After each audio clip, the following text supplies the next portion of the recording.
Hello, আসসালামু আলাইকুম। কেমন আছেন সবাই? তো আজকে নিয়ে এসেছি একই প্রসেসের একটা নারকেল দিয়ে দু রকমের রেসিপি। তো চলুন এই মজাদার দুটো রেসিপি শেয়ার করি আপনাদের সাথে। একটা নারকেলকে ভেঙে ভালোভাবে ছাড়িয়ে মিক্সার গ্রাইন্ড করে নিয়েছি। আপনারা পারলে গ্রেট করে নিতে পারেন, দেখুন এই রকম। তারপরে ওইদিকে একটা কড়াইয়ের মধ্যে অল্প জল দিয়ে নিয়েছি লিকুইড দুধ। আমি গরুর দুধ নিয়েছি। তারপরে গরম হলে একটা কাপের মধ্যে অল্প দুধ তুলে পাউডার দুধ আমি মিক্স করে ভালোভাবে এটা ওই দুধের মধ্যে দিয়ে দিলাম। এখানে একটা তেজপাতা আর 4টে এলাচ একটু ভেঙে দিয়ে দিলাম। এবার ভালোভাবে নেড়ে ফুটিয়ে নেব দুধটাকে। ভালোভাবে ফুটিয়ে নিয়ে কোড়ানো নারকেলগুলো অ্যাড করে দিলাম।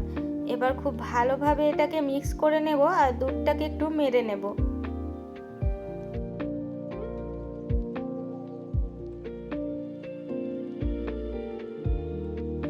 এবার এখানে কিছুটা ঘি অ্যাড করে আবার ভালোভাবে মাখিয়ে নেব।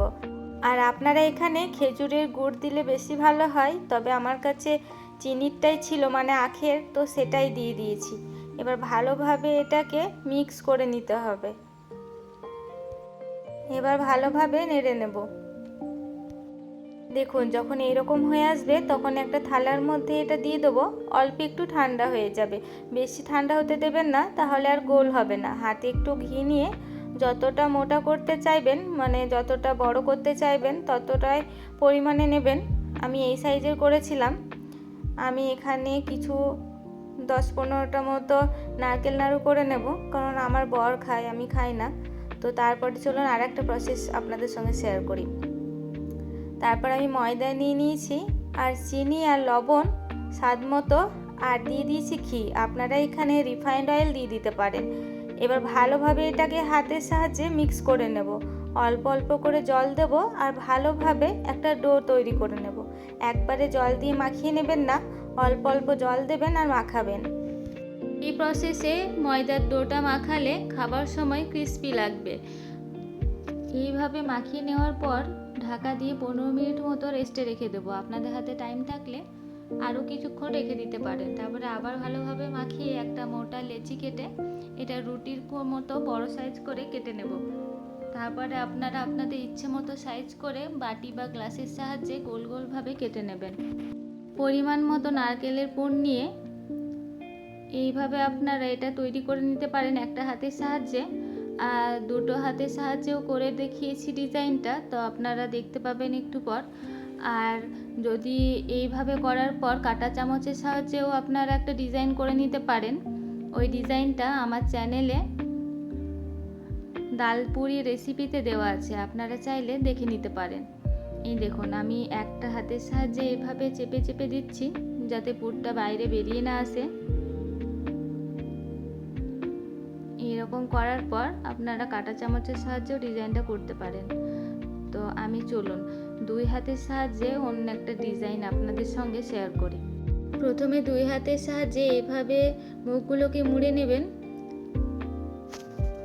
এই পিঠেটা কিন্তু গরম গরমই খেয়ে নেবেন, কারণ ঠান্ডা হলে নরম হয়ে যায়। এই দেখুন এইরকমভাবে আপনার ডিজাইনগুলোকে করে নিতে পারেন। আমি সবগুলোকে একইভাবে তৈরি করে নিয়েছি। একটু চেপে চেপে দেবেন মিডিলটা, যেন একদম উঁচু হয়ে না থাকে।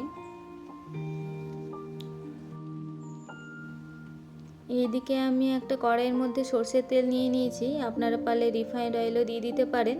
তারপরে একটা একটা করে এই পিঠেগুলোকে আমি ওই গরম তেলের মধ্যে ছেড়ে দেব। খুব একটা লো ফ্লেম করার দরকার নেই, মিডিয়াম টু হাই ফ্লেম করলেই হবে, কারণ ভেতরটা তো কুক করাই, বাইরেটা একটু ভাজা হলেই এই পিঠেটা রেডি হয়ে যাবে।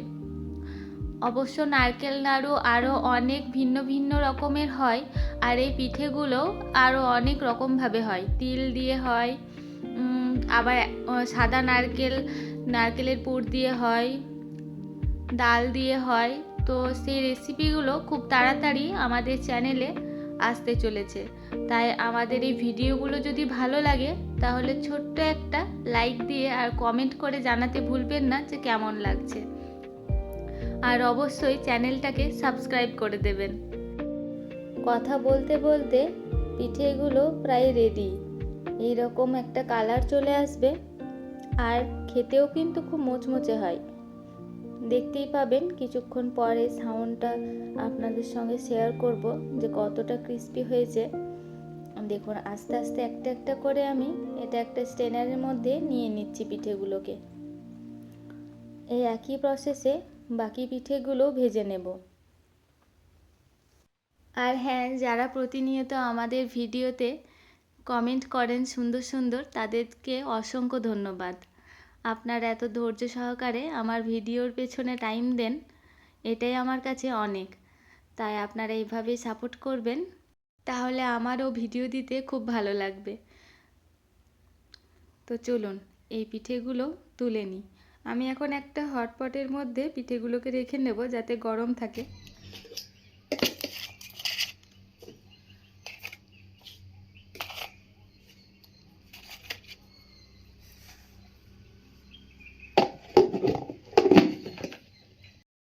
আওয়াজ শুনেই হয়তো বুঝতে পেরেছেন পিঠেগুলো কতটা ক্রিস্পি হয়েছে, আর ভেতরটাও দেখে নিন। আজ তবে আসি, দেখা হবে পরের একটা ভিডিওতে নতুন একটা রেসিপির সাথে। ধন্যবাদ।